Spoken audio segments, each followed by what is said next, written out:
The Atlantic Ocean has long been a place of wonder, mystery, and quiet fear. Its vast expanse stretches beyond sight, a horizon that seems to hold endless possibilities, secrets, and stories waiting to be told. Among these stories, few capture the imagination as vividly as the tale of the Mary Celeste, a ship found adrift perfectly seaworthy, yet completely abandoned by its crew. The Mary Celeste has puzzled historians, sailors, and curious minds for generations. Its story is not just one of maritime mystery, but also a profound testament to the unpredictable, untamed nature of the sea. On a crisp November morning in 1872, the Mary Celeste prepared to leave New York Harbor. The ship had been carefully loaded with 171 barrels of industrial alcohol, securely stowed to prevent any movement during the voyage. Captain Benjamin Briggs, a man known for his meticulous attention to detail and careful seamanship, oversaw every aspect of the ship's readiness. Alongside him were his wife Sarah, their young daughter Sophia, and 7 experienced sailors. Each member of the crew was chosen for skill, reliability, and trustworthiness. The day was clear, with a gentle breeze that promised favorable sailing conditions. As the Mary Celeste moved away from the familiar harbor, the city's bustling noise slowly faded. The ship, with its crisp white sails catching the wind, began her voyage into the vast open Atlantic. For a time, life aboard the vessel remained calm and orderly. The crew followed daily routines, checking lines, adjusting rigging, monitoring the sails, inspecting the cargo, and maintaining meticulous logs. Captain Briggs moved across the deck with the practiced eye of a seasoned sailor, noting every detail that could influence the ship's journey. Sarah and Sophia, though far from home, found small moments of comfort in their domestic tasks and quiet exploration of the deck. Days passed with serene regularity. The gentle rocking of the ship, the rhythmic sound of waves lapping against the hull, and the whisper of the wind through the rigging created a hypnotic, almost meditative atmosphere. Life on board was structured and disciplined. Each meal, each duty, each observation contributed to the smooth operation of the vessel. The Atlantic appeared calm, welcoming, and benign, a perfect stage for a voyage that would later become the source of profound intrigue and speculation. Yet even in this tranquility, the ocean communicates in subtle ways. Shifts in wind, slight changes in tide, faint creaks in the wood, or the subtle odor of the alcohol cargo, all these are signals that the attentive sailor perceives. Captain Briggs' logs, written with precise detail, captured these moments without drawing alarm, reflecting the calm diligence of a crew, unaware of the extraordinary events soon to unfold. These minor signs, seemingly inconsequential at the time, would later become critical clues for historians and investigators trying to unravel the mystery. Nightfall aboard the Mary Celeste brought its own quiet rituals.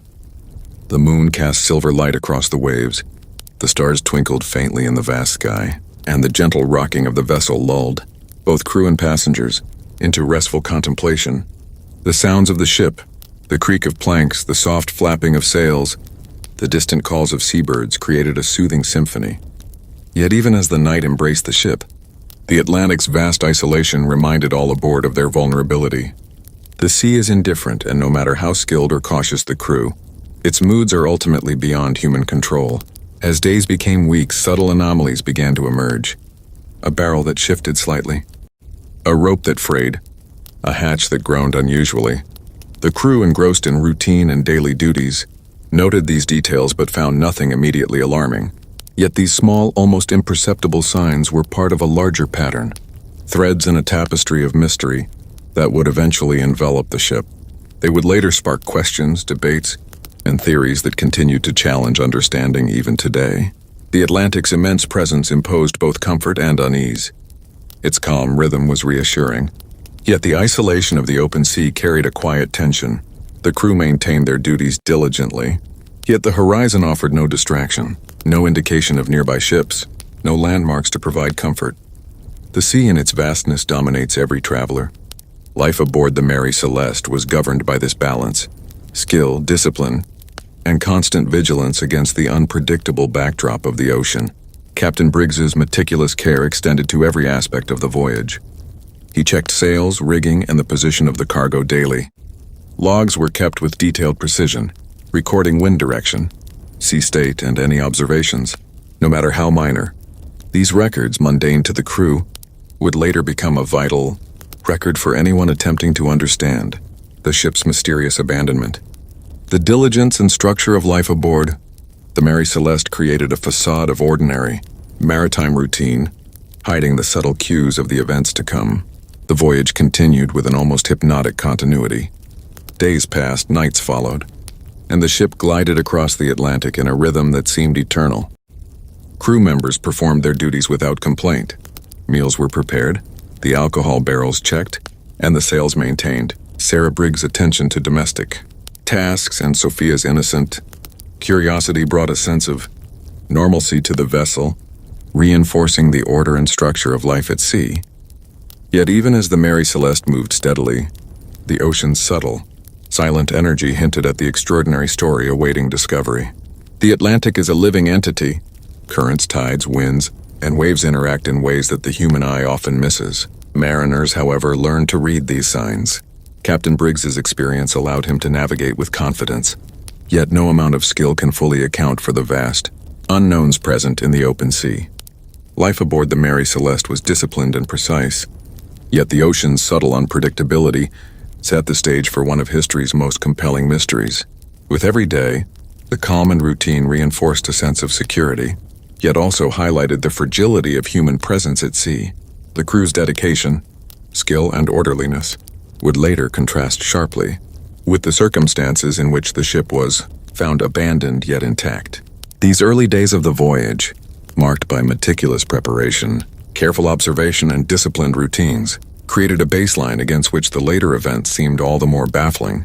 As the Mary Celeste sailed steadily toward the open Atlantic, the crew remained unaware that their orderly, calm journey would soon intersect with mystery, speculation, and the unknown. Each small anomaly, each subtle change in the environment, each quiet night on the ocean became part of a prelude to the enigma that would define the ship's legacy. The ocean, vast, silent, and indifferent, continued its eternal rhythm, carrying the Mary Celeste further into history and into a story that would endure for centuries. The year was 1872, a time when the Atlantic Ocean was both a route of commerce and a stage for untold mysteries. Ships traveled tirelessly, connecting distant ports, carrying cargoes and passengers across the vast waters that stretched endlessly toward the horizon. Among these vessels was the Mary Celeste, a brigantine built for speed and endurance, known for its sturdy hull and reliable design.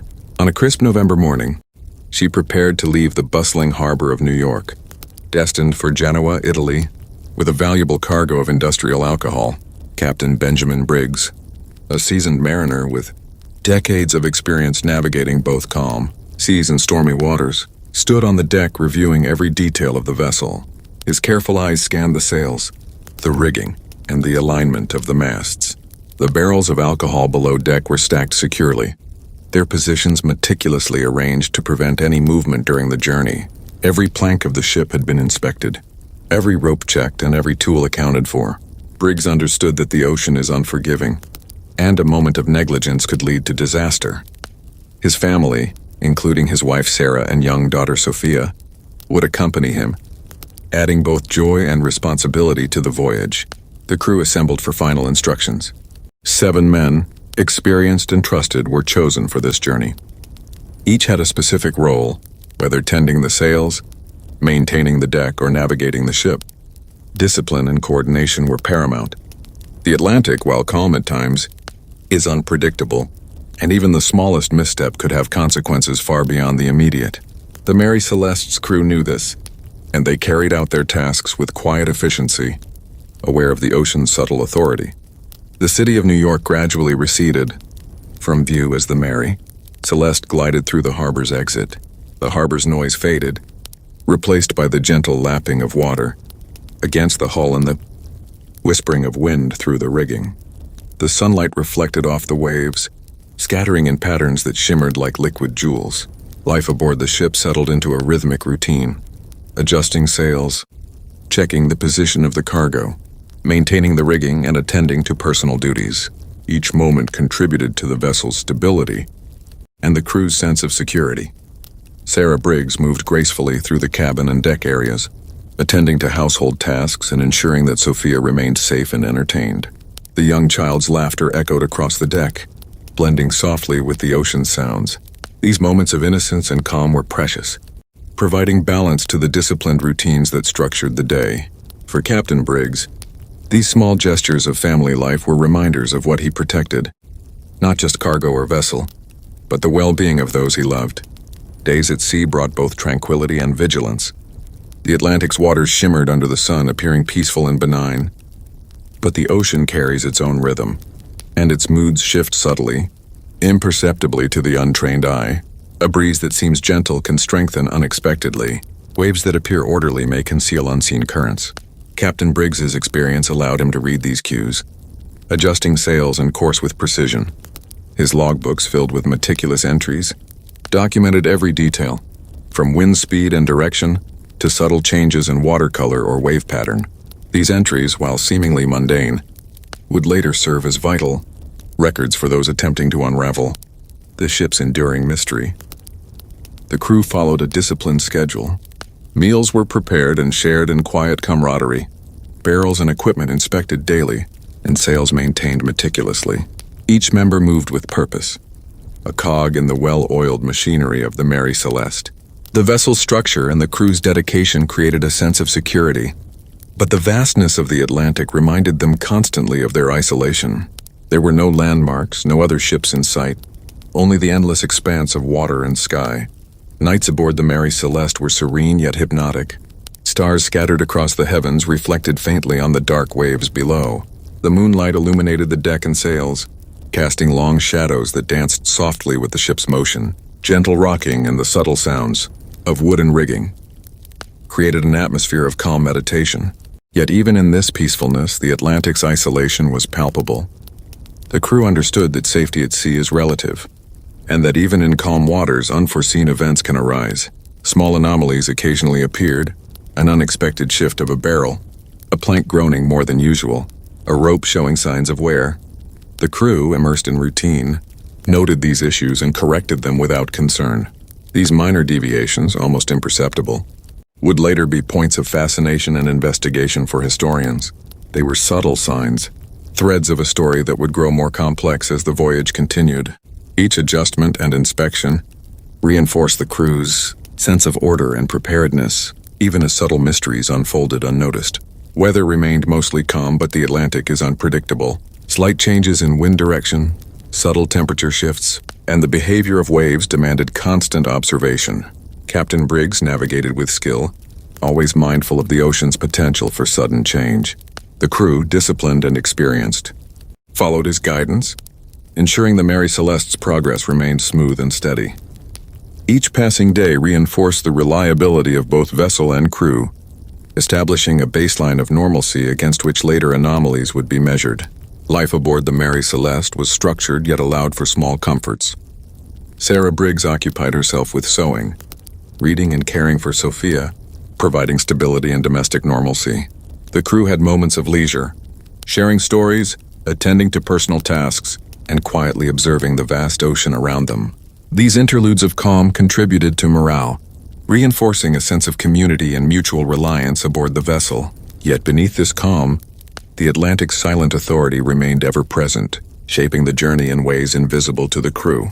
Throughout the voyage, Captain Briggs' meticulous records documented every aspect of the ship's operation. Each sail adjustment, every change in course, and all minor observations were recorded with precision. These logs were more than routine. They were a testament to his understanding that at sea, details matter. Even in calm conditions, vigilance was essential. These entries, largely unnoticed at the time, would later become critical pieces of evidence for understanding the mysterious abandonment of the Mary Celeste. The crew maintained their routines without deviation. Daily inspections of the rigging and cargo ensured stability. The ship's sails were adjusted according to subtle changes in wind. Meals were prepared and shared, small tasks completed with diligence. Sarah and Sophia contributed to life aboard with quiet grace, reinforcing the sense of home amidst the isolation of the open sea. Each action, though ordinary, became a part of the fabric of the voyage, creating a calm, structured environment that would make the eventual mystery even more striking. As the Mary Celeste sailed further from the American coast, the isolation deepened. The horizon stretched endlessly, unbroken by land or ship. The Atlantic's vastness both comforted and unsettled those aboard. The regularity of their routines offered security, yet the enormity of the ocean highlighted their vulnerability. Subtle signs, almost imperceptible, a plank's unusual creak, a barrel's faint shift, or the smell of alcohol in the hold hinted at the fragile boundary between order and uncertainty, foreshadowing the extraordinary events to come. The calm, measured pace of the voyage reinforced a sense of rhythm. Each crew member understood their role, each task contributed to the overall stability of the vessel, and each observation was noted with care. This meticulous attention to detail was emblematic of Captain Briggs's command. It was the predictable, disciplined environment of these days that would later contrast sharply with the shocking mystery that awaited anyone discovering the Mary Celeste adrift, abandoned yet intact. For days and nights the Atlantic stretched endlessly, carrying the Mary Celeste along her plotted course. The ocean's beauty, calmness, and hypnotic rhythm created a sense of security and wonder. Yet beneath the surface of this tranquility, the silent tension of the unknown gathered, waiting for a moment to reveal itself. Each gentle wave, each subtle shift in the wind, each minor anomaly aboard the vessel became part of the prelude to the story that would captivate the world, a story of a ship that vanished, leaving only questions and speculation in its wake. Life aboard the Mary Celeste settled into a gentle rhythm after the first days of departure. The vast Atlantic stretched endlessly in all directions, with no land in sight, and the ship moved steadily through its watery path. Captain Benjamin Briggs, an experienced mariner, had ensured that every detail of the vessel was prepared for the voyage. The crew of 7 men, each skilled and reliable, carried out their tasks with quiet efficiency, aware that life at sea demanded both discipline and attentiveness. Alongside them, Sarah Briggs and her young daughter, Sophia, added a sense of domesticity and comfort, softening the stark environment of a ship at sea. Morning routines began with the rising sun, its warm light spilling over the waves and illuminating the ship's deck. The crew awoke to the subtle sounds of the ocean, the gentle rocking of the vessel, the rhythmic lapping of water against the hull, and the creak of planks as the ship adjusted to the waves. The smell of salt in the air mingled with the faint aroma of oil lamps and the carefully stored barrels of alcohol. Each man performed his assigned duties, climbing the rigging, adjusting sails, inspecting the deck, and ensuring that cargo was secure. These tasks, though repetitive, were vital for the safety and stability of the Mary Celeste, and each crew member approached them with quiet professionalism. Captain Briggs oversaw every detail. He moved calmly across the deck, inspecting the rigging and checking each line for wear or misalignment. His logbook, filled with meticulous notes, documented wind direction, wave patterns, and the vessel's progress. Every small observation, from the slight shift of a barrel to the subtle creak of a plank, was recorded with precision.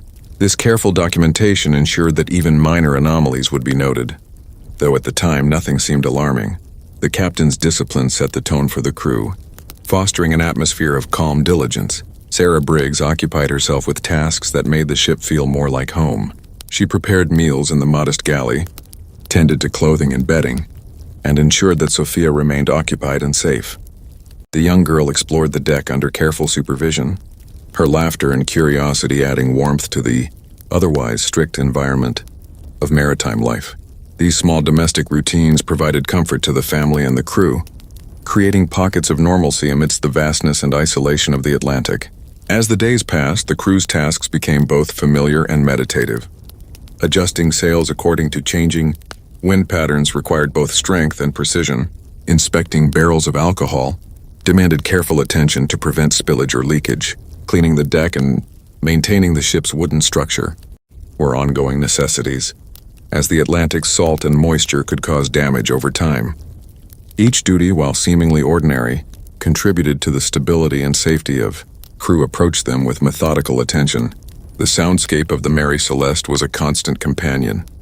Waves lapping against the hull, sails flapping gently in the breeze, and the occasional call of a seabird created a natural rhythm that guided daily life. Even during work, there was a subtle, almost hypnotic quality to these sounds, a reminder of the ocean's presence and power. Crew members often found themselves attuned to these auditory cues, adjusting their movements and decisions according to the unseen currents and winds around them.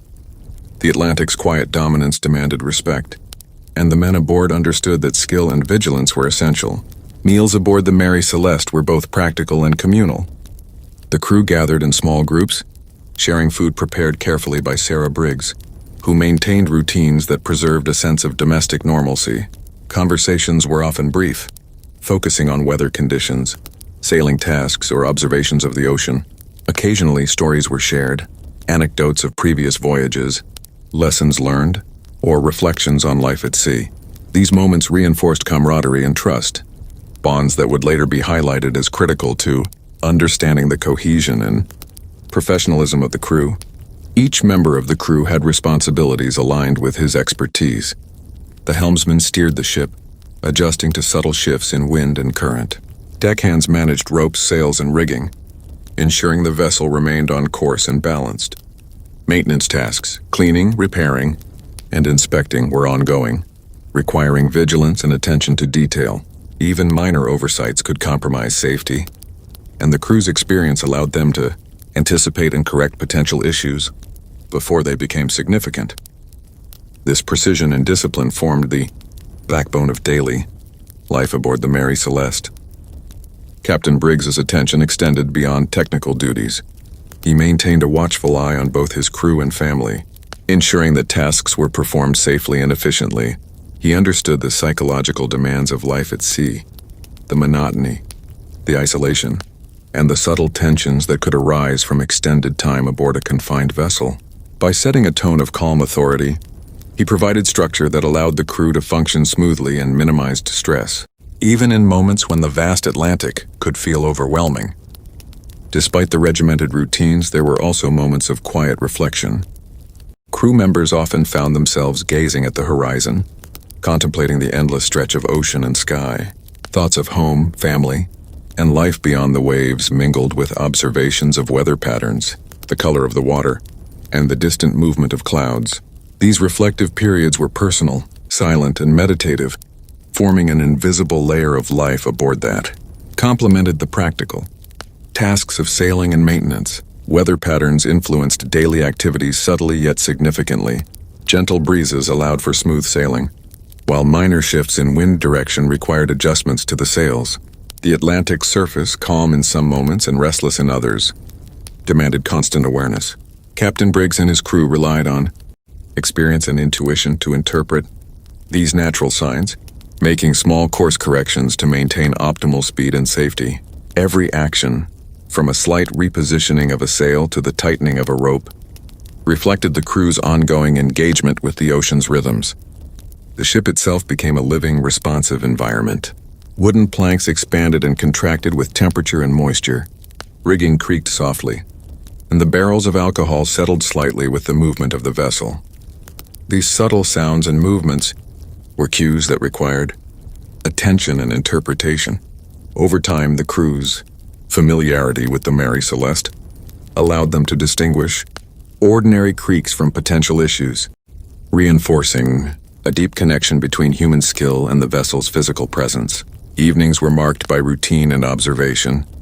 The sun set slowly over the horizon, casting golden and amber reflections across the waves. Crew members completed their tasks, secured the deck, and prepared for the night watch. The transition from daylight to darkness was both visually and psychologically significant. The vastness of the Atlantic became more apparent, and the need for vigilance heightened. Night watches were maintained with strict discipline, ensuring that the ship remained safe and on course while providing opportunities for rest for those not actively on duty. Yet the Atlantic's indifferent presence reminded them that life at sea is always subject to forces beyond human control. These days of calm, structured routine created the perfect contrast to the extraordinary mystery that would later define the Mary Celeste. Life aboard the Mary Celeste, which had begun in calm and predictable rhythm, gradually took on subtle and strange qualities as the vessel ventured deeper into the Atlantic. The vast expanse of ocean seemed endless, a mirror reflecting both the sky above and the uncertainty beneath. The first days of the voyage had been characterized by steady routines, careful attention to cargo, and disciplined daily work. But soon whispers of unusual events began to emerge, small, almost imperceptible occurrences that would gradually layer themselves into a pattern of unease, unnoticed by the casual observer, but recorded meticulously by Captain Benjamin Briggs. At first, these anomalies were almost trivial. A barrel of industrial alcohol, carefully secured below deck, would be found slightly shifted, its positioning subtly altered. The change was minor, easily corrected, and initially dismissed as a natural consequence of the ship's gentle motion on the waves. Yet to the trained eye, such movement could signal the beginnings of instability or unforeseen disturbance. The crew, disciplined and experienced, noted these shifts but continued with routine maintenance, unaware that the subtle patterns of imbalance were precursors to events that would later become a profound maritime mystery. Another early anomaly involved the rigging. Lines that had been taut one morning would seem to slacken slightly by evening. The sails, adjusted to wind patterns throughout the day, occasionally caught minor breezes that caused the vessel to rock in unexpected ways. These events, though minor, created moments of uncertainty for the crew. Captain Briggs, ever vigilant, inspected the rigging repeatedly, confirming the ship's readiness while maintaining careful logs. Every observation, recorded with precision, would later serve as essential evidence for investigators, piecing together the enigmatic circumstances of the Mary Celeste's eventual abandonment. The wind itself sometimes played a subtle role in these unsettling events. Light, almost imperceptible gusts would ripple across the Atlantic, altering the vessel's course by mere fractions of a degree. While these changes were minimal, they required constant vigilance from the helmsman and deck crew, who adjusted sails and lines to compensate. The repetitive nature of these adjustments, coupled with their unpredictability, contributed to a growing sense of quiet tension aboard the vessel.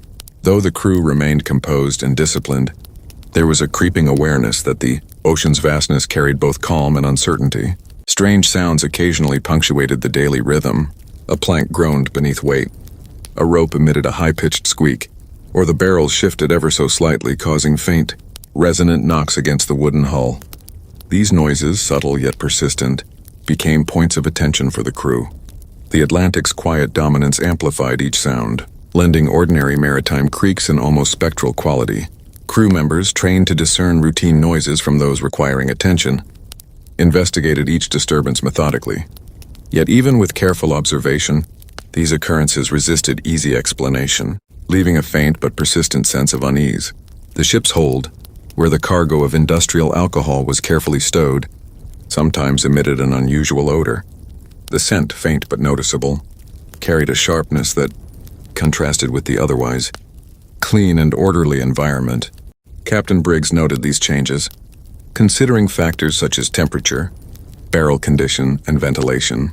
Crew members monitored the cargo continuously, understanding the potential risks posed by alcohol stored under high pressure at sea, while no immediate threat was apparent. The subtle variations in smell and atmosphere contributed to a sense of vigilance, reinforcing the awareness that even minor irregularities at sea can carry significant consequences. On deck, atmospheric phenomena occasionally created disquieting impressions. Mists that arose in the morning dissolved as quickly as they formed, and the reflection of sunlight on rippling water sometimes created optical illusions that played tricks on the eyes. Birds, normally predictable in behavior, occasionally lingered near the vessel or changed flight patterns without clear reason. These small deviations, observed in isolation, were harmless, but collectively, they contributed to a growing consciousness that life aboard the Mary Celeste was subject to forces beyond immediate comprehension. The crew's disciplined routines allowed them to respond calmly. Yet the subtleties of these occurrences were recorded mentally and in logs, forming the initial threads of a larger enigmatic narrative. The nights aboard the Mary Celeste were particularly conducive to subtle disturbances. Moonlight reflected on the waves, creating dancing patterns that made shadows shift and stretch across the deck. The quiet rocking of the vessel, amplified by the relative stillness of night, caused ordinary sounds to take on a heightened significance. Even minor disturbances like the scraping of a rope against a mast echoed across the deck, carrying an uncanny resonance. Crew members on night watch became increasingly attentive, recognizing that the calm of night could amplify small anomalies into sensations of disquiet, however fleeting.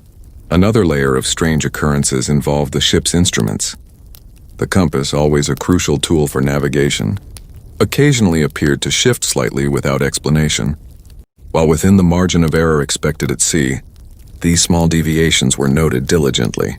Captain Briggs and the helmsman would recalibrate and adjust, maintaining careful records of each observation. These minor irregularities, though not alarming at the moment, were emblematic of the meticulous record-keeping that would later assist historians and investigators in reconstructing the events surrounding the ship's mysterious abandonment. Crew interactions themselves occasionally reflected subtle tension. Despite their professionalism, moments of shared concern arose during brief discussions of minor anomalies, a line that frayed unexpectedly, or a barrel that required repeated adjustment, became topics of quiet dialogue. Yet these conversations were always framed in measured tones, underscoring the disciplined cohesion and trust among the crew. Their shared responsibility and experience allowed them to address potential issues efficiently, preventing minor disturbances from escalating into crisis, a balance that maintained stability during what would otherwise have been increasingly unnerving circumstances. Weather patterns sometimes contributed to the strangeness. Clouds that formed rapidly and dissipated, just as suddenly created fleeting shadows and unusual light across the deck. Gentle gusts of wind would move in unexpected directions, forcing rapid adjustments in sails and rigging. These natural shifts, while subtle, reinforced the need for constant awareness and quick response. The crew's ability to maintain routine in the face of these variables reflected their experience, but also highlighted the Atlantic's capacity to introduce anomalies that were small, yet perceptually unsettling. The ship's physical structure occasionally displayed minor, unexplained irregularities. Wooden planks expanded and contracted in ways that produced unusual creaks. Metal fittings affected by humidity and salt sometimes rattled softly. These sounds, while natural, were amplified by the ship's isolation in the vast ocean. Each creak, knock, or squeak drew attention, yet remained largely inconsequential. Nonetheless, these sensory inputs contributed to a continuous awareness that life aboard the Mary Celeste was governed by both visible and invisible forces, a constant interplay of skill, discipline, and subtle environmental influence. The cargo, despite careful stowage, sometimes required additional monitoring. The barrels of alcohol, though securely positioned, shifted slightly during heavier swells or subtle changes in balance. Crew members adjusted and resecured the barrels as needed, a task performed repeatedly to ensure stability. These actions, minor in the moment, contributed to a growing awareness of the vessel's delicate equilibrium, a balance maintained through routine, diligence, and constant vigilance, yet susceptible to disturbances both natural and inexplicable. Even seemingly ordinary occurrences occasionally took on unusual qualities. Birds alighting on the deck or flying close to the sails sometimes caused minor distraction. Their behavior unpredictable and occasionally eerie. Floating debris carried by currents appeared in unexpected places, prompting investigations that revealed nothing significant but contributed to the perception of strangeness. Each event, while individually minor, accumulated in memory and logs, building a tapestry of subtle anomalies that would later form the foundation of maritime speculation and intrigue. The psychological impact of subtle disturbances became increasingly evident. Crew members, accustomed to the rhythm of life at sea, began to notice patterns, slight shifts in cargo, minor creaks in the ship, irregularities in wind and wave behavior that defied ordinary explanation. While discipline and training ensured that these observations did not disrupt daily operations, they introduced a faint undercurrent of tension, a recognition that the ocean's calm surface could conceal forces beyond immediate perception. Night watches became particularly attentive to these subtle cues. The Atlantic's darkness, combined with the gentle rocking of the vessel, heightened sensitivity to sounds and movements. A barrel knocking against a plank, a rope rubbing against a mast, or the faint scent of alcohol from below deck carried increased significance. Crew members on watch responded with care, investigating and adjusting as needed.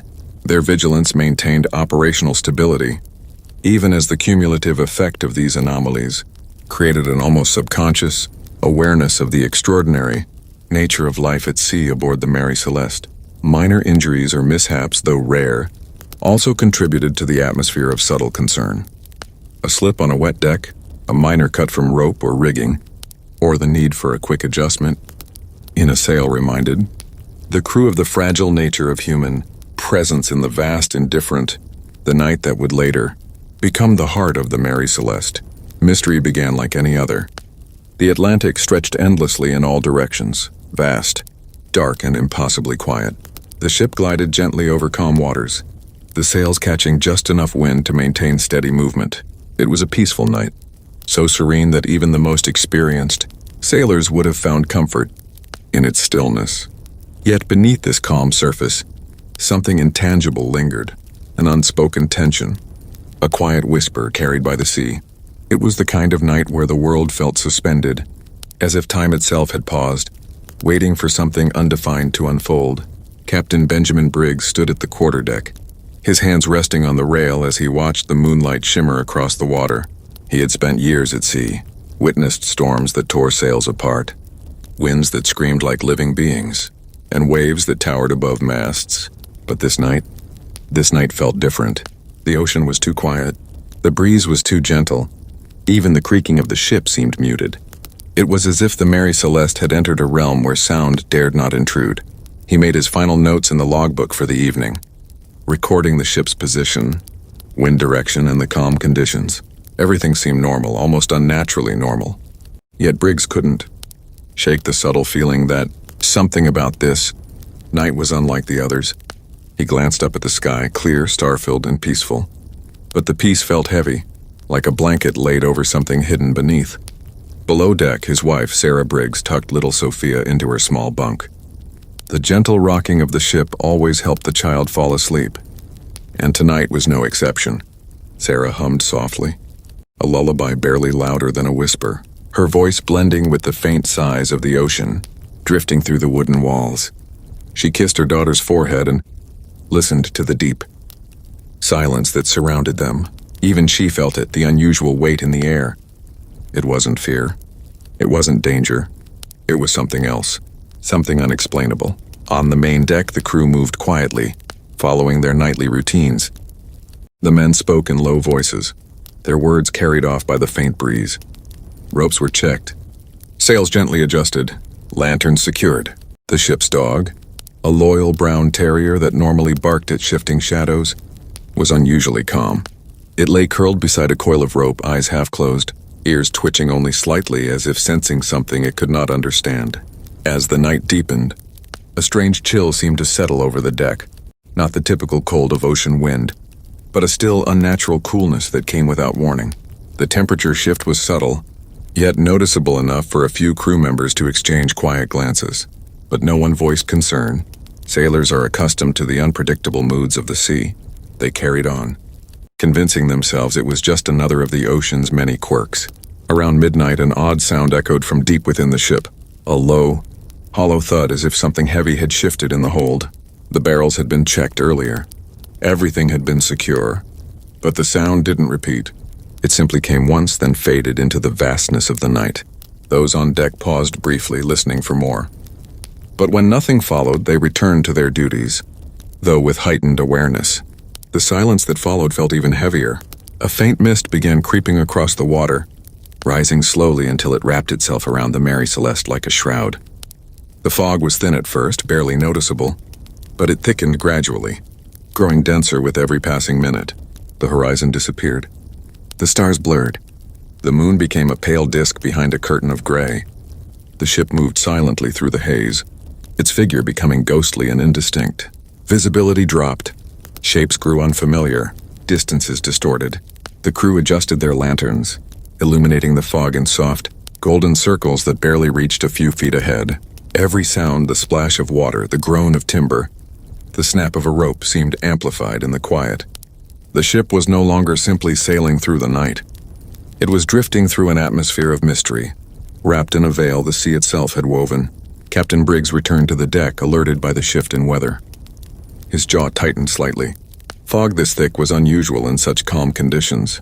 He ordered the helmsman to maintain course and speed while the crew increased vigilance. It was still manageable, but the change had come too quickly, too silently. The fog deepened even more. Lanterns glowed like floating orbs. Shadows seemed to move where nothing should be moving. The ship's wooden planks produced soft groans, strange echoes that felt different from their normal patterns. Even the creak of the wheel sounded altered, as if the night itself was absorbing sound and giving back a distorted reflection of it. Then came the second sound from below, a scraping, dragging noise, faint but unmistakable. A crewman called out quietly, asking if anyone else had heard it. Another nodded. Briggs immediately went below with 2 men to inspect the cargo. The barrels were secure. The ropes were tight. Nothing seemed out of place, and yet the smell of alcohol was slightly stronger than before. Not enough to indicate leakage, but enough to make Briggs pause. He knew what leaking alcohol could mean. Vapors, risk of explosion, panic, or worse, but no leaks were found. He returned to deck uneasy but composed. He couldn't justify alarm. Still, something was wrong. He could feel it in the depths of his experience. The fog shifted again, rolling in thicker waves, moving unnaturally fast, as if driven by an invisible presence rather than wind. The sea remained calm. No swell, no turbulence, just silent water under a blanket of cold gray vapor. This unnatural calm, combined with the strange noises and shifting scents, created a tension that pressed subtly against every mind aboard. The compass needle twitched once, then again, a slight deviation. Briggs checked it twice. It steadied after a moment, but the twitch was unmistakable. Another sign. Another unanswered question. Something about the environment was different tonight. By 2 a.m., the crew grew restless. Not panicked, just unusually alert. Every man felt that something unseen was watching, waiting. The dog, earlier so calm, now stood alert, ears pointed forward, staring into the fog with quiet intensity. It didn't bark. It didn't growl. It simply stared, unmoving. A sudden, faint vibration passed through the hull, so gentle it might have been imagined. It lasted less than a second, then vanished. A few crew members asked quietly if anyone else had felt it. Some said yes, some weren't sure. But all of them became still, listening, waiting. It was during this heavy, breathless silence that the strangest moment occurred. A soft, rhythmic tapping began somewhere along the port side, slow, deliberate, as if someone, or something, was knocking gently against the hull from the outside. Tap, tap, tap. The men froze. The ship was surrounded by thick fog. No other vessel was in sight. The water was calm.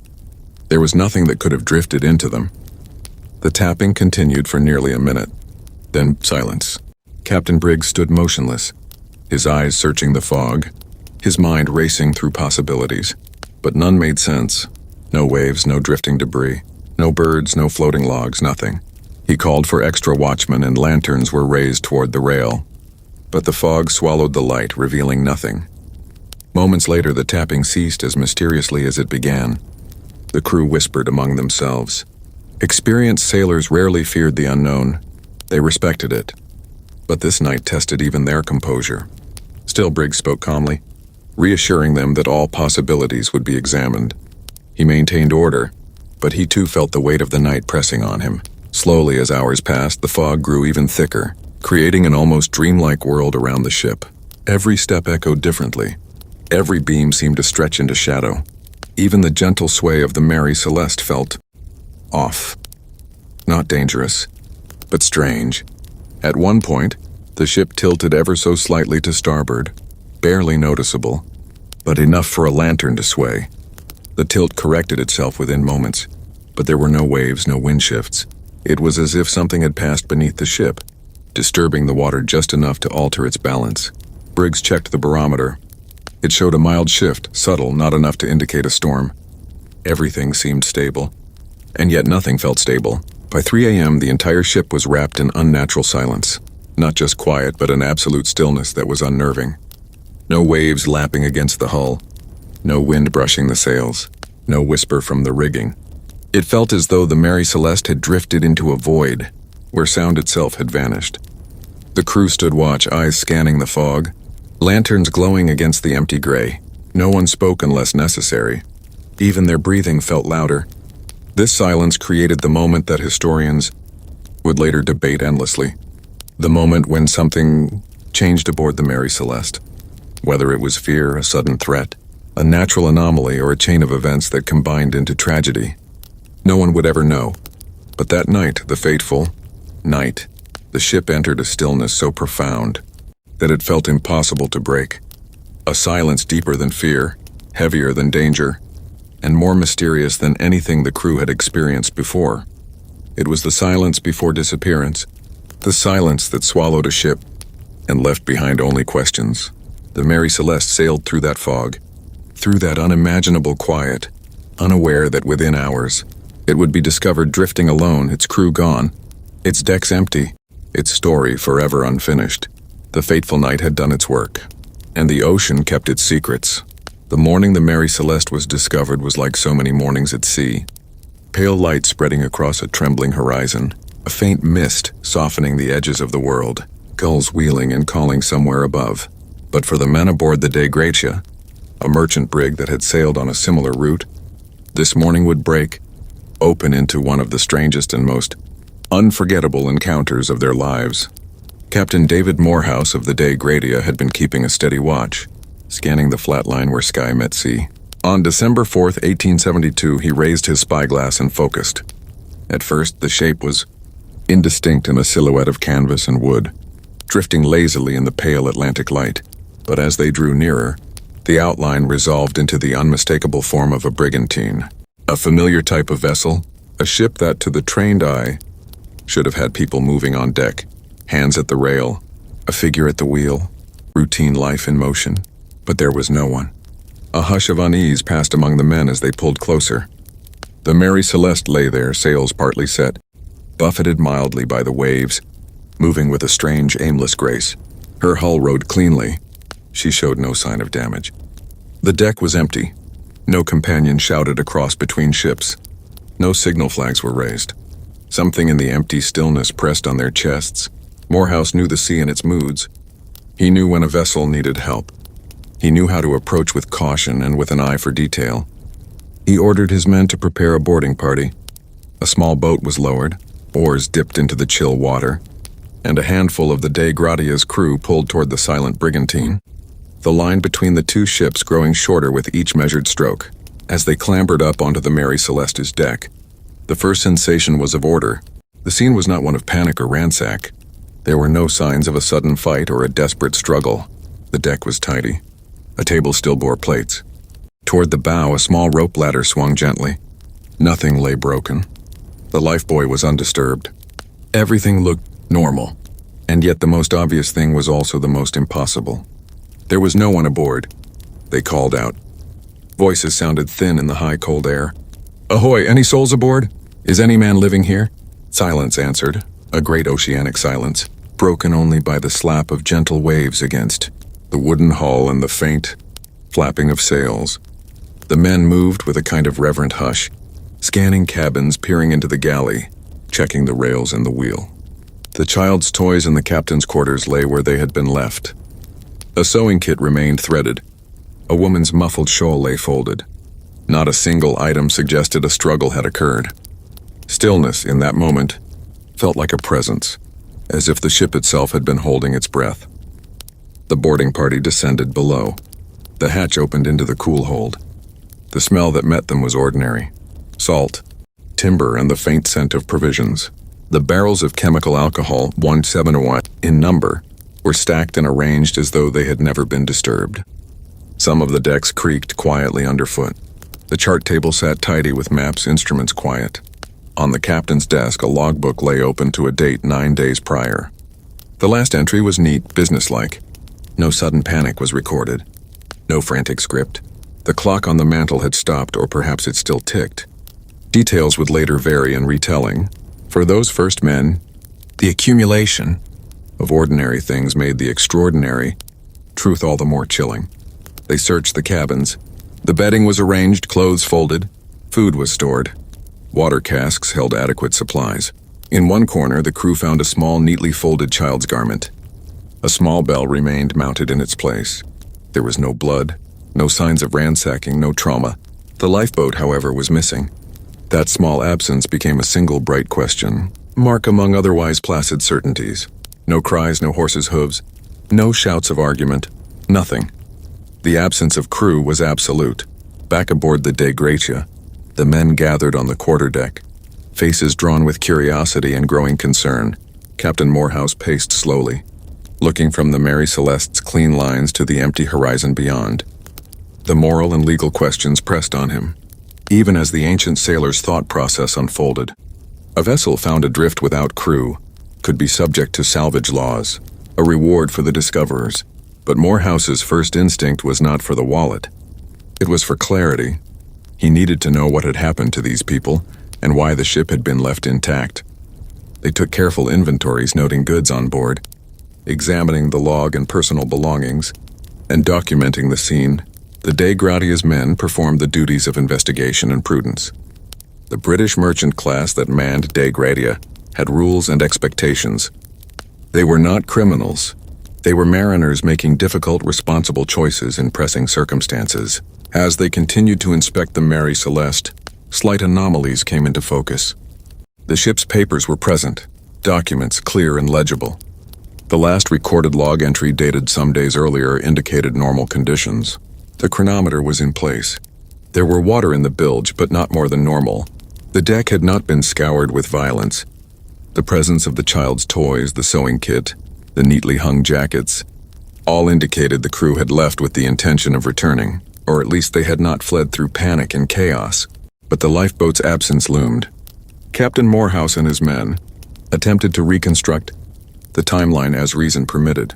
If the lifeboat was missing, then those on board might have taken to it voluntarily. But why?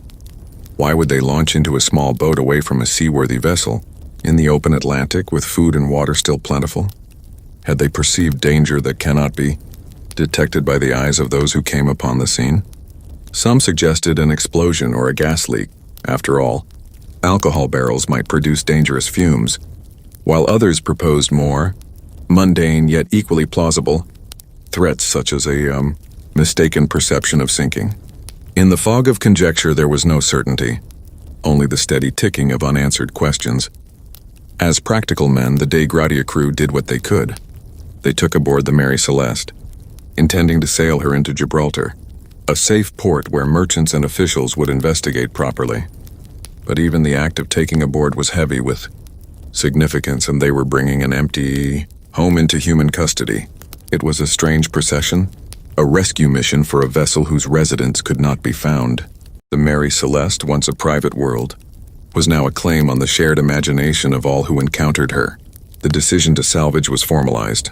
Salvage laws of the era allowed, and sometimes compelled, the rescuing crew to claim compensation for saving a ship adrift and saving cargo. But there was an emotional register that undercut such practicalities. Whoever had left this ship had left loved ones, a husband, a wife, a child, a crew of skilled sailors, and in their absence sent a quiet ache into the hearts of the discoverers. Many of those who boarded the Mary Celeste later described a surreal sensation. The ship looked ordinary in so many ways, but the silence made them feel like trespassers in a paused life. Word traveled. When they reached port, the story ignited as only a real mystery can. Newspapers once informed, found in the abandoned ship a story to feed the imagination of a continent fascinated by the sea. Skeptics and romantics both engaged the tale. Investigators assembled, lawyers took interest, and the old human appetite for explanation stirred into motion. People wanted to know what had happened to the Briggs family, to their child, to the 7 sailors they had last seen leaving New York in good health. Yet before the spectacle of courts and headlines, there was an immediate human and technical process. The Mary Celeste needed to be moved, measured, and delivered to competent hands. The boarding party and salvage crew worked carefully, lowering sails, fastening towing lines, and making the vessel safe for the passage to Gibraltar. Every motion was deliberate and respectful. These were mariners, after all. They knew the dignity of a ship's silence and the sacredness of a life at sea. When the Mary Celeste approached Gibraltar, local authorities and insurers took up the case. The ship was examined by boards and those with nautical and legal authority. The reports from the initial discoverers were read and reread. Those who had boarded the ship testified under oath to what they had seen. A clean, orderly vessel, food supplies sufficient for the crew, the ship's papers present, clothes folded, tools in their places. The lifeboat missing was emphasized, but the fact that no one could say why the crew had left the vessel remained the heart of the mystery. Theories began to stack. Did the crew abandon ship due to fear of a catastrophic event like an explosion, which later proved illusory? Did they leave to avoid some invisible hazard that only the senses of the time could perceive? Could mutiny or foul play explain the absence? A conspiracy covered by the dark waves? Or was there a simpler, heartbreakingly human explanation? That Captain Briggs ordered an evacuation to protect his family in what he imagined was imminent peril, and that a tragic accident denied their return to the ship. Each theory carried its own emotional weight. The idea that a loving father and captain might have made a grave error in judgment was unbearable. The notion of foul play was chilling. The suggestion that the ocean itself devoured them without a trace was almost mythic.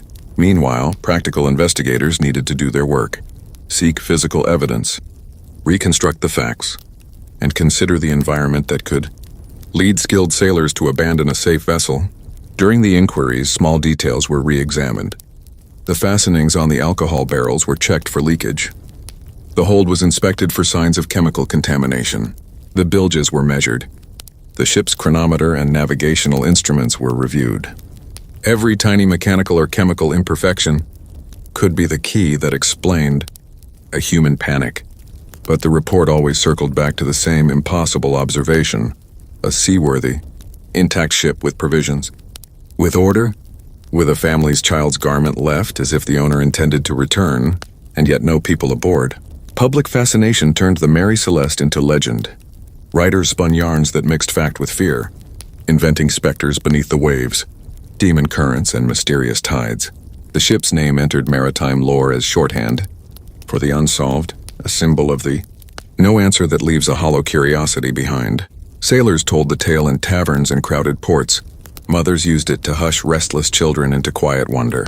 It became the kind of story that settles into culture because the unknown is both awful and beautiful. But the men who first discovered the Mary Celeste had more immediate concerns than legend. They had the hard task of accounting for goods, filing salvage claims, and giving truthful testimony. The courts in Gibraltar would later hear the salvor's account, and arguments over the salvage value would cross legal desks. But more than the legalities, there remained the human cost, grasping for any sign that life continued somewhere out beyond the horizon. Those who boarded the ship would look at the horizon often, searching for a dark speck that might be a tiny boat. A small life, a rescued family returning at last. None came. As the Mary Celeste was towed and processed, some quiet personal notes emerged in testimonies.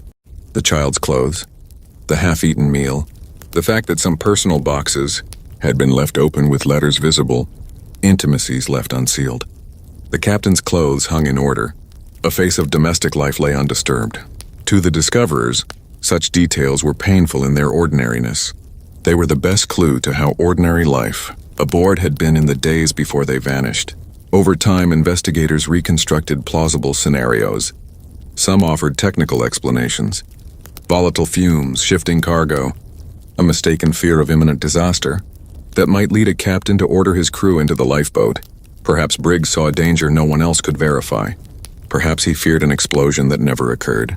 The lifeboat's rope might have broken, leaving those who had launched it stranded and lost to the sea. Or perhaps they rowed toward another ship in search of assistance, never imagining the cruel chance that would leave them unmoored from the vessel they had left behind. No matter the theory, the Mary Celeste had become a quiet, patient witness. She carried with her the unanswered questions and the soft ache of lives interrupted. The men who had discovered her returned to their ordinary work with a pocket of mystery tucked into their memory, a narrative they would tell again and again, each telling loosening a thread of anxiety and wonder. And for us, listening now in the hush of night, there is a different kind of conclusion to draw, not one of technical certainty, but a recognition of how fragile human plans are when set against the sea. The discovery of the Mary Celeste in that gentle December light was not just a maritime curiosity. It was a reminder of the ocean's capacity to hold secrets and the human need to piece together stories where fragments remain.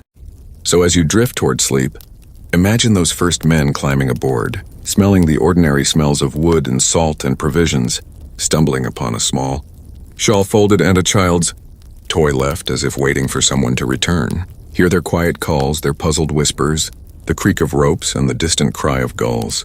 Feel the deliberate motions as they towed the vessel toward human investigation, a slow, respectful procession of mariners who wanted answers as much as they wanted fairness under the law. The Mary Celeste would continue to float through history, carrying the silence of those aboard like a soft, persistent note.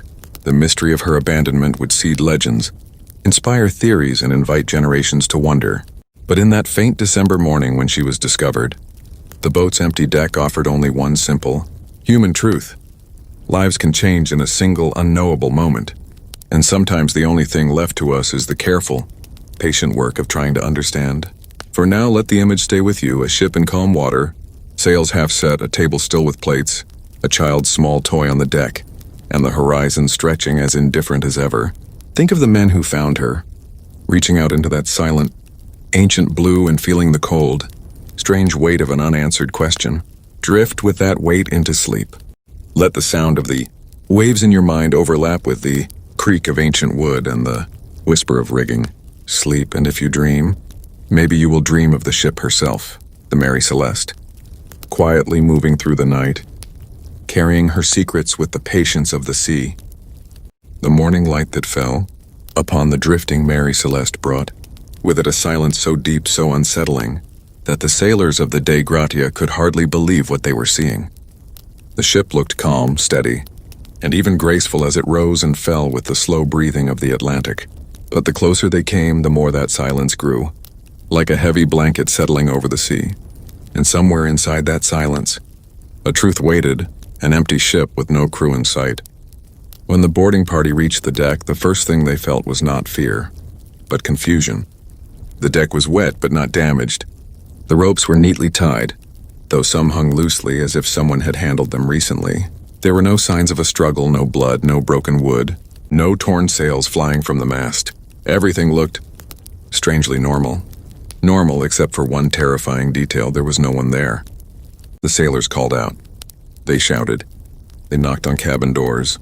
They searched the captain's quarters, but no voice answered back. The ship was as still as a graveyard. Inside the galley, they found food sitting properly stored, water barrels untouched and supplies enough to last weeks. In the dining cabin, cups and utensils were placed neatly. Nothing suggested panic, fear, or a rushed exit.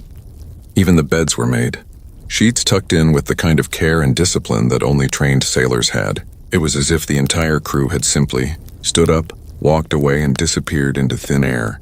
The logbook was the first clue they examined. Its entries were normal: weather reports, course directions, daily notes. Everything looked routine. The last entry had been made just 8 days earlier. It didn't mention danger, storms, or sickness. No complaints, no warnings, just calm descriptions of the voyage. But the strangest discovery came when they examined the lifeboat davits. The rope suggested that one lifeboat was missing.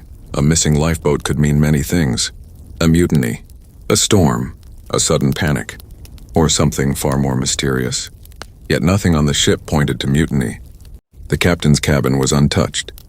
His wife's belongings were still neatly placed. Their daughter's little shoes sat carefully by the bedside. No valuables were missing. No weapons were moved. It was as if the crew had left with full expectation of returning. One of the sailors from the Dei Gratia leaned on the rail and looked out at the rolling blue waters. Where could they go? He whispered. The sea, vast and endless, offered no answer. As they searched deeper, the questions only grew. The cargo, alcohol barrels, carefully sealed, was intact except for 9 barrels that were slightly opened or damaged. Not emptied, not stolen, just disturbed. But even this did not point to violence or robbery. There was no sign of leakage, no smell in the air, no stains on the floorboards. The Mary Celeste floated peacefully as though nothing at all had happened. But something had. Something powerful enough to make 10 people, captain, wife, child, and crew, abandon a perfectly safe ship in the middle of the Atlantic. The mystery intensified when one of the sailors reached the captain's cabin again and noticed something unsettling. The captain's pipe lay untouched. A sailor might leave behind many things, but not his pipe. To the sailors of that era, it was unthinkable. Like a wallet today, a pipe was something a man carried everywhere, so why would he leave it? Why would he leave his navigation instruments? Why would he leave his warm coat? Why would the mother leave her child's favorite blanket behind? The clues didn't add up. The air inside the ship felt heavier the longer they searched. There was no smell of death, no sign of disease, no hint of poison. The animals on board, a small cat and a bird, were missing too, but there was no sign that they had escaped or died. It was as if they too had vanished. When the search party reached the hold, the dim lantern light flickered against the heavy wooden beams. The cargo was stacked neatly. Not a single crate was out of place. But there was one thing. Something subtle, something almost invisible. A hatch cover lay slightly open. Not enough to indicate danger. Not enough to suggest someone had climbed through. Just open enough to create questions that would haunt historians for over a century. As the De Gracia men finished their search, an uneasy feeling settled into their bones. They were experienced sailors, men who had braved storms, rogue waves, and months of loneliness on the open sea. But this silence, this absence, felt different. It felt unnatural. They gathered on the deck, staring across the empty planks. One sailor shivered though the air was warm. "It's like they were swallowed," he muttered. Another nodded quietly, or like they stepped into another world. They looked around for anything at all that might hint at where the lifeboat went. But the horizon was empty. The sea stretched endlessly in every direction as far as the eye could see. No debris, no overturned boat, no bodies floating in the water. Just waves, gentle, quiet waves. The mystery deepened when they found a rope trailing from the ship. It looked like it may have once been tied to something, possibly the missing lifeboat. If so, the rope might have snapped, or been cut, or torn free in a moment of panic. No one could know. Theories began forming even before the sailors finished their search. Maybe a sea creature attacked the boat. Maybe pirates boarded, though they left no mark. Maybe gas fumes from the alcohol barrels scared the captain into abandoning ship temporarily. Maybe they planned to return, but never made it back.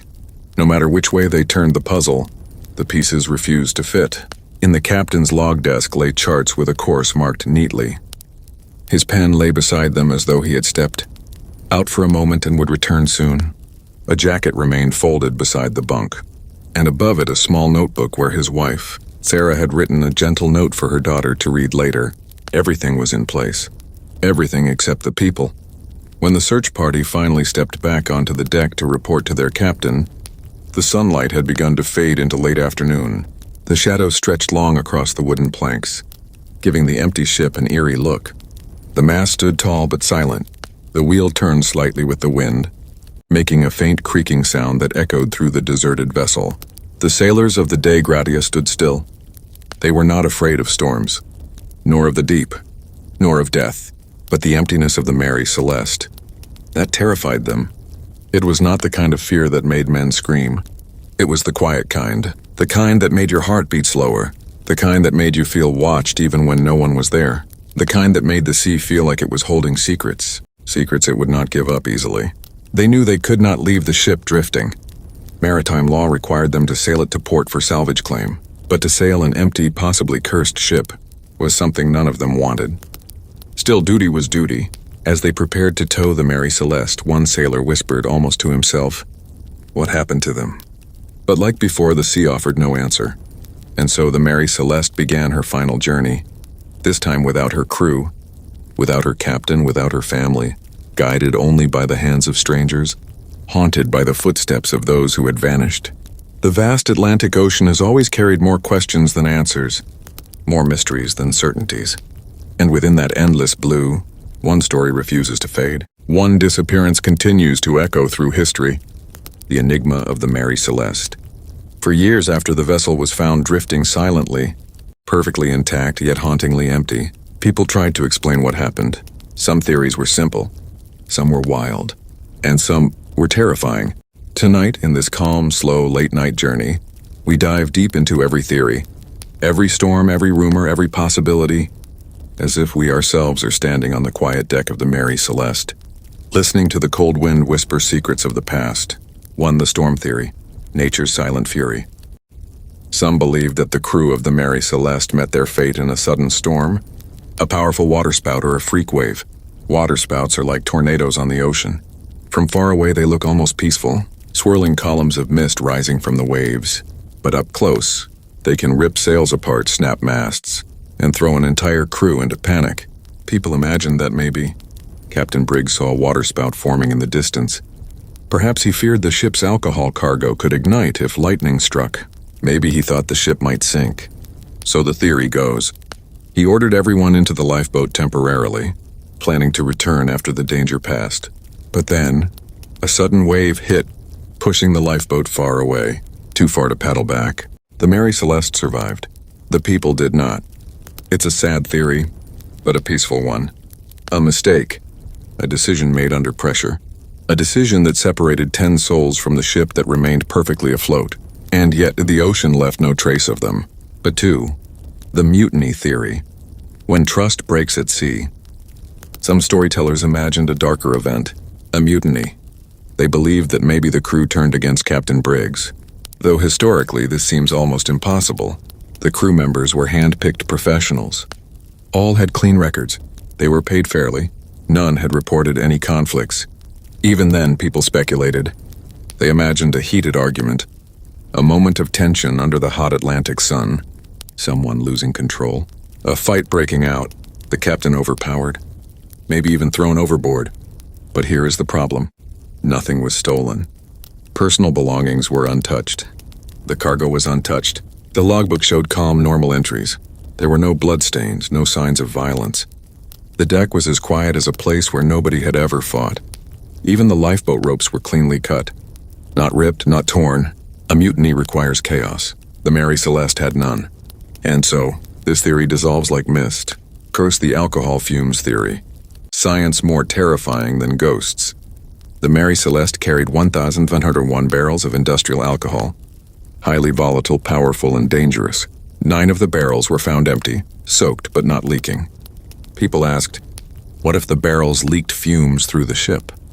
Imagine the captain smelling alcohol vapors, heat rising, wood expanding, pipes creaking, soft hissing noises from below deck. To a cautious captain, it might feel like the entire ship was about to explode. So one theory says, Briggs ordered everyone into the lifeboat, tying the boat to the ship with a rope. He wanted to ventilate the ship, to let the fumes escape and return later. But then a wave struck. The rope snapped, and the lifeboat drifted away, slowly, silently, while the ship continued sailing on into the horizon, the crew drifting endlessly, the ship sailing without them. No violence, no disaster, just a tragic accident, a calm death perhaps, a quiet end. 4. The piracy theory. Shadows on the horizon. The ocean in the 1800s held pirates like dust holds shadows. Some people speculated that pirates boarded the Mary Celeste, that they looted the ship, killed the crew, and left it adrift. But this theory collapses instantly. Nothing was taken, not the valuables, not the equipment, not the clothes, not the cargo, not even the small coins. Pirates do not attack a ship, kill everyone, and then leave without taking anything. There were no slash marks, no broken locks, no battle damage, just silence. Deep, peaceful silence, the kind that does not accompany violence. 5. The seaquake theory. When the ocean itself moves. A seaquake and an underwater earthquake can shake the ocean violently. If a seaquake happened under the Mary Celeste, the barrels below deck might have shifted or shaken loudly. The crew could interpret it as structural damage. Briggs may have feared the ship was sinking, but experts pointed out the Mary Celeste's hull was completely sound. No cracks, no broken planks, nothing to suggest damage. A seaquake could explain the panic, but not the perfect condition of the ship. 6. The giant wave theory, the hand of the Atlantic. A rogue wave, a sudden towering wall of water, can appear out of nowhere. If such a wave slammed into the Mary Celeste, it might have washed water onto the deck, knocked loose equipment, frightened the crew, made Captain Briggs worry that more waves would follow. He could have ordered evacuation temporarily. But again, why no sign of water inside? Why was the cargo untouched? Why did the logbook remain dry? A rogue wave brings destruction. The Mary Celeste had none. 7. The paranormal theory. Ghosts on the sea. Sailors love ghost stories. Over decades, storytellers built chilling theories. Whispers of spirits, curses, or phantom voices calling from the sea. Some said the ship was cursed. Some said the ocean took what it wanted. Some even suggested the crew saw something supernatural and fled in terror. But the truth is simple. Ghosts do not leave neat beds, dry logbooks, and folded clothes. Ghosts do not cut lifeboat ropes by hand. Ghosts do not make rational decisions. The paranormal explanation is entertaining, but the least logical. Still, sailors whispered it anyway. Because the human mind seeks stories where facts refuse to speak. 8. The human error theory. A captain's careful misjudgment. Many historians lean toward a gentler theory. Briggs simply misjudged the situation. He was cautious, thoughtful, protective of his family and crew. If he believed, even for a moment, that the ship was unsafe, he would act immediately. He might have thought, "We will return in a few minutes." But the ocean has no mercy for miscalculations. A rope breaks, a wind shifts, a current drifts. Little mistakes become final destinies. 9. The quietest theory, and perhaps the truest. Sometimes the simplest explanation is the closest to reality. Maybe the crew got into the lifeboat to inspect the ship's condition. Maybe the rope connecting them to the ship came loose. Maybe the ocean carried them away slowly, quietly, without any drama, without any violence. Just a small accident in a massive sea. A peaceful disappearance, a tragic one, but gentle. This theory hurts the least, because it paints the crew not as victims of violence, but as victims of nature, of chance, of a single moment that went wrong. 10. And so, the mystery lives on. Hundreds of experts studied the Mary Celeste. Thousands of theories were written. Books, documentaries, films, investigations. Yet no one truly knows. The ship was found drifting silently, its wheel moving slowly with the breeze, its sails half set, its food untouched. A ship waiting for people who would never return. Tonight, as we think about these theories, storm, mutiny, explosives, pirates, seaquakes, accidents, one thing becomes clear. The ocean never reveals all its secrets, and the Mary Celeste remains not just a ghost ship, but a reminder that the sea keeps what it takes and whispers its answers only to the wind. The night was quiet across the Atlantic, the kind of deep, endless quiet that makes sailors whisper instead of speak. After the mysterious discovery of the Mary Celeste found drifting silently, with not a single soul on board, the story began to spread across harbors, taverns, and sailing ports around the world. But what started as a report of an abandoned merchant ship soon transformed into something far more chilling, a legend. A tale whispered in the dark, retold by trembling voices, and believed by many who spent their lives at sea. Because sailors, they know the ocean holds secrets. They know the sea remembers. And sometimes, the sea keeps stories alive longer than any man could. In the weeks following the Mary Celeste's discovery, captains, crewmen, and seasoned mariners began adding their own memories, fears, and tales to the growing mystery. No one knew what really happened aboard that ship. But legends? Legends always find their way into the places truth cannot reach. Some sailors spoke of strange lights seen above the water when the Mary Celeste was still sailing, soft glowing orbs floating just above the mast. Lights that flickered like lanterns but moved with the wind in unnatural ways. Men who saw them tried to explain it. Perhaps heat lightning. Perhaps the reflection of stars, but the older sailors called them something else. Warning spirits, they said. Harbingers of something the human eye was never meant to witness. Other sailors believed the ship was cursed long before it vanished. They whispered about accidents during its construction, tools that broke for no reason, workers injured during repairs, and a story that refused to die. That a man once fell from the ship's mast during an early voyage and died instantly. When he hit the deck, his blood soaking into the wood. And the sea, they claimed, never forgets spilled blood. But the stories became darker as the months passed. One fisherman from Madeira swore that he saw the Mary Celeste drifting, long before it was officially found. According to him, the ship was moving slowly as if guided by invisible hands. He said the sails were full, even though the wind around them was dead calm. That detail, sails full with no wind, spread across the docks like wildfire. No sailor wanted to believe it, but the ocean doesn't follow rules men understand. Some claimed they heard faint voices, when they passed near the location where the ship had been discovered. Not screams, not cries, just soft murmurs, like men speaking from beneath deep water, whispered words the living should never hear. One crew reported their compass acting strangely, spinning wildly when it normally stayed steady. Their lanterns flickered when they approached the same region of the sea. And when they threw a rope into the water, it tangled itself around the boat as if something under the surface had pulled it tight. Legends grew.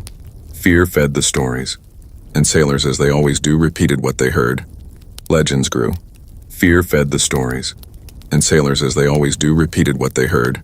One tale claimed the Mary Celeste had passed through a dead water region, an area the Norse sailors once believed was touched by spirits. Another legend insisted the ship had drifted through waters where ancient sea creatures roamed, creatures that didn't always remain hidden beneath the waves. Some seafarers even believed the crew had seen something that terrified them enough to abandon the ship. A shape rising from the deep, a shadow moving beneath the hull, a sound echoing across calm waves like a cry no human throat could produce. But not all legends blamed monsters or spirits.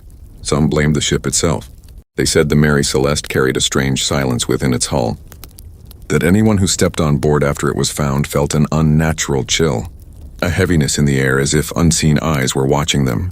Even the sailors from the Dei Gratia, the ship that found her, later admitted in private conversations that something about the Mary Celeste felt wrong. Too quiet, too still, too empty. They said it felt like walking into a room that still held the echo of a scream. The most haunting legend of all, however, came from a lone sailor who passed through the same waters years later. He claimed that on a moonless night, he saw a ship drifting toward him silent, half-shadowed with its sails hanging loosely. As it came closer, he recognized the shape, the Mary Celeste. But when he called out, no one answered. When he lit a lantern, the ship flickered like a ghost and vanished right before his eyes. He never sailed again. Some say he lost his mind. Others say he saw the truth. And the truth is something most men cannot handle. Word spread that the Mary Celeste was cursed, that it was doomed to wander the sea, carrying the echoes of its vanished crew forever searching for the voices that once filled its wooden halls. New sailors refused to board it. Old sailors avoided its name. The ship became a floating omen, a superstition, a warning. Stories continued to evolve. A woman in Boston claimed she dreamed of the crew calling for help. A man in Lisbon swore he saw ghostly figures on the deck. A group of Portuguese fishermen said they saw the ship at dawn, unmanned, gliding smoothly across the water as if guided by invisible spirits. Legends do not need proof. They only need fear, and the Mary Celeste gave the world more than enough fear to last a century. As decades passed, storytellers added their own chapters. Some believed the ship had crossed into another dimension. Some believed time had swallowed the crew. Some believed spirits had claimed them. But all believed one thing. The Mary Celeste did not leave its crew behind by accident. Something happened. Something no man alive could explain.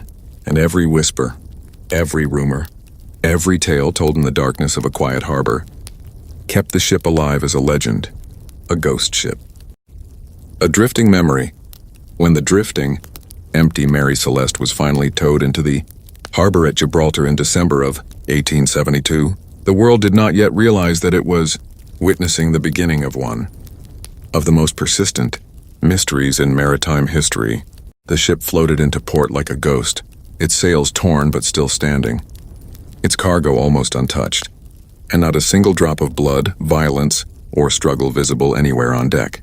To the men who first boarded her, it felt as if the crew had simply evaporated into the air.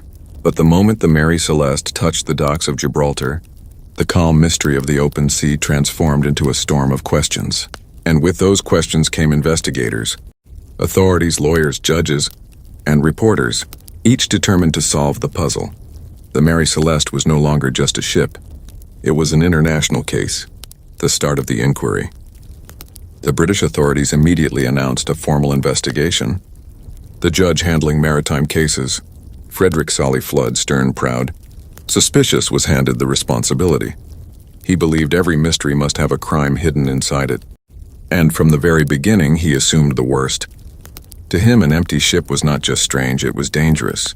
It meant someone was lying, someone had profited, or someone had escaped punishment. Solly Flood entered the case with one idea fixed firmly in his mind. Someone must be responsible for the disappearance of the crew. As the Mary Celeste was examined piece by piece, a crowd gathered at the harbor. Sailors whispered superstitions. Reporters scribbled notes. Merchants debated theories. And through the middle of it all walked Solly Flood, inspecting every rope, barrel, and cabin with a cold, methodical gaze. Inside the abandoned ship, the investigators found the ship in surprisingly good condition. Food supplies were enough for 6 months. Water barrels were mostly full. The crew's rooms were neat, tidy, almost peaceful. There were no signs of a fight. No weapons out of place, no broken furniture, no scattered belongings. Even the captain's cabin was orderly, his papers stacked, his clothes folded, his valuables untouched. If a violent event had occurred, it had left no scars. But one detail troubled the investigators. The ship's lifeboat was missing. It was the only thing that made them pause. Why would an experienced captain abandon a stable, seaworthy vessel in the middle of the ocean? Suspicious clues, or just misread. Solly Flood was determined to prove that something sinister had happened. He pointed at a few marks on the ship's rail, small cuts in the wood. To him, these were signs of violence. But the sailors who examined the ship disagreed. These are old marks, they said. Normal wear. Nothing criminal. Solly Flood ignored them. He also noticed that a few barrels of alcohol in the cargo hold were empty. But again, experienced sailors told him, these barrels were made of red oak. They leak, it's normal. Yet Solly Flood insisted. Suspicion falls on the Dei Gratia. Soon, attention turned toward the ship that found the Mary Celeste, the Dei Gratia. Its captain, David Morehouse, and his crew were honest, hard-working sailors. They had done nothing more than rescue an abandoned ship, as sailors are obligated to do. But Solly Flood's imagination refused to calm down. He wondered, what if the crew of the Dei Gratia murdered the people of the Mary Celeste? What if they stole the crew's valuables? What if they staged the abandoned scene to claim salvage money? These suspicions were not based on facts. There was no blood, no signs of a struggle, no missing cargo, no motive, no opportunity. But Solly Flood kept pushing. The investigators challenged the judge. Over the next few days, sailors, captains, and shipping experts stepped forward to challenge the judge's claims. The Mary Celeste was not attacked, one expert said. The ship was not sinking, another added. The cargo was intact, others pointed out. But Solly Flood continued building a theory based on assumptions, not evidence. He questioned why a ship with a stable hull, plenty of food, and good sails would ever be abandoned. No one had an answer. And so the mystery grew darker. The crew's families wait for answers. Meanwhile, far away in the United States, families waited for news. The wife of a missing sailor, the mother of a cabin boy, the relatives of the captain. They received no bodies to bury, no farewell letters, no final messages, only silence. Newspapers printed dramatic headlines. Crew vanished into thin air. Ghost ship drifts into Gibraltar. A sea mystery without clues. As the public grew more curious, the pressure on investigators increased. They were expected to produce a clear answer, yet none existed. The final report. After weeks of examination, questioning, and theories, the official report was released. It concluded that no crime occurred, no mutiny took place. The cargo was untouched. The crew had abandoned the ship voluntarily. Their fate was unknown. Their disappearance was unexplained. It was not the dramatic ending the public wanted, but it was honest. The only unexplained element was why the lifeboat was taken. Why would seasoned sailors choose a lifeboat over a perfectly good ship? The report simply said, possibly fearing an imminent danger, real or imagined. Aftermath, a mystery locked forever. With no survivors and no physical evidence, the investigation closed. The Mary Celeste was repaired, sold, and sailed again. Life moved on. But the mystery stayed frozen in the pages of history. The investigators, the reporters, the sailors, they all eventually died. But the story they left behind continued to whisper through the ocean winds. A ship found adrift. A crew vanished. No signs of violence. No explanation that made sense. And so the Mary Celeste entered the realm of timeless mysteries. Not a crime story, not a tragedy, but something stranger, something quieter, something impossible. A story. The Mary Celeste remains one of the most enduring maritime mysteries in history. Despite being discovered in 1872, adrift and abandoned in the Atlantic Ocean. The vessel has captured the imagination of countless historians, writers, and enthusiasts. Its legacy lies not only in the unanswered questions surrounding its disappearance, but also in the human stories, the courage, skill, and discipline of its crew, and the subtle warnings the ocean imparts to all who navigate it. As we reflect on this legacy, we see that the Mary Celeste is more than a ghost ship. It is a symbol of the enigmatic, unpredictable, and awe-inspiring nature of the sea. From the moment of discovery, the Mary Celeste inspired fascination. Found in near-perfect condition, with its sails intact, cargo mostly undisturbed, and personal belongings remaining on board, the ship presented a perplexing paradox. How could a vessel so well-maintained suddenly be abandoned without any sign of struggle or emergency? This question has remained unanswered, sparking a variety of explanations, speculations, and creative interpretations that continue to resonate more than a century later. The mystery of the Mary Celeste is not only in the facts of its abandonment, but in the profound questions it raises about human vulnerability and the unpredictable power of nature. Historians and maritime experts have studied every available document related to the Mary Celeste. Captain Benjamin Briggs' meticulous logbook, the detailed inventory of cargo, and the records of the ship's final journey provide a window into the ship's last days. These records reveal a disciplined, professional crew, experienced in handling both the ship and the challenges of the Atlantic Ocean. The presence of Sarah, Briggs, and young Sophia adds a poignant element to the story, reminding us of the human dimension of maritime travel and the stakes involved in navigating an unpredictable environment. Over the years, the Mary Celeste has become more than a historical incident. It has entered popular culture as a symbol of mystery and intrigue. Writers, filmmakers, and storytellers have drawn inspiration from the ship, creating narratives that blend historical fact with imagination. These interpretations, while sometimes speculative, ensure that the story of the Mary Celeste remains alive in public consciousness. From literature to films, from documentaries to artistic representations, the ship continues to inspire curiosity and wonder, serving as a reminder of the enduring power of unexplained phenomena. One aspect of the Mary Celeste's legacy is the meticulous documentation of its voyage. Every observation, anomaly, and event was recorded by Captain Briggs and his crew, demonstrating a level of discipline that contrasts sharply with the enigma of their disappearance. Historians continue to study these records, seeking patterns or insights that might explain the sudden abandonment. While many theories exist, from sudden environmental hazards to human conflict or misjudgment, none have provided a definitive answer, leaving the mystery intact and compelling.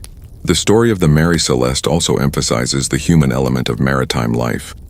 The crew's professionalism, adherence to routine, and coordination with Captain Briggs exemplify the qualities necessary for successful seafaring, even in the face of subtle anomalies, such as shifting cargo, unusual odors, or irregular weather patterns. The crew responded with competence and caution. Their disappearance, therefore, is all the more perplexing, raising questions about what circumstances could have prompted a disciplined group to abandon a perfectly seaworthy ship without evidence of immediate danger. Investigators over the years have proposed a variety of scenarios. Natural explanations, such as waterspouts, sudden storms, or chemical reactions within the alcohol barrels, have been considered. Human-centered theories, including mutiny, piracy, or voluntary desertion, have been explored and largely discounted due to the ship's condition and the integrity of its cargo. Each hypothesis provides partial insight, yet none fully accounts for the combination of orderly abandonment and total disappearance. This enduring uncertainty contributes to the Mary Celeste's mystique and its place as a symbol of unresolved maritime mystery. The cultural impact of the Mary Celeste is evident in the countless accounts, retellings, and studies it has inspired. The ship represents the intersection of human skill, vulnerability, and the unpredictable forces of nature. It challenges our assumptions about control and safety, reminding us that even the most prepared and capable individuals are subject to circumstances beyond comprehension. This philosophical dimension adds depth to the story, allowing it to resonate not only as a historical event, but also as a reflection on human experience, risk, and the unknown. Museums, maritime organizations, and historians continue to preserve the legacy of the Mary Celeste. Artifacts, records, and replicas ensure that future generations can study and engage with this enduring enigma. The ship's story is taught in maritime history courses, featured in exhibitions, and remains a subject of fascination for both scholars and the general public. Its legacy is thus multifaceted, historical, cultural, educational, and imaginative, reflecting the breadth of human curiosity and the enduring power of unanswered questions. The legend of the Mary Celeste also underscores the psychological dimensions of maritime mystery. Stories of ghost ships and unexplained vanishings tap into deep-seated human fears and fascinations. The idea of a vessel abandoned without a trace evokes a sense of awe, uncertainty, and even reverence for the ocean's vast, uncontrollable nature. In this sense, the Mary Celeste serves as both a literal and symbolic reminder of the boundaries between human endeavor and natural forces, highlighting our perpetual desire to understand, interpret, and narrate the unknown. The ship's narrative has inspired numerous theories, ranging from scientific to supernatural. Some propose chemical reactions caused the alcohol cargo to release fumes, prompting temporary evacuation. Others suggest sudden environmental phenomena, like rogue waves or shifting ice, forced the crew to abandon ship. The supernatural explanations, though less accepted academically, highlight the human fascination with the inexplicable. Each interpretation reinforces the enduring allure of the Mary Celeste, keeping its story alive across generations and preserving its place in collective imagination as a mysterious enigma. Despite the intrigue, the Mary Celeste's story also emphasizes the human virtues of observation, preparedness, and discipline. The ship's logs, condition upon discovery, and the crew's adherence to routine reflect careful management and expertise. These qualities highlight the competence of the individuals involved and enhance the contrast between their skill and the inexplicable nature of their disappearance. This juxtaposition between meticulous human order and mysterious outcomes forms the core of the ship's enduring legacy. The tale of the Mary Celeste continues to influence both maritime practice and popular storytelling. For mariners, it serves as a cautionary narrative about vigilance, preparation, and respect for the unpredictable forces of the ocean.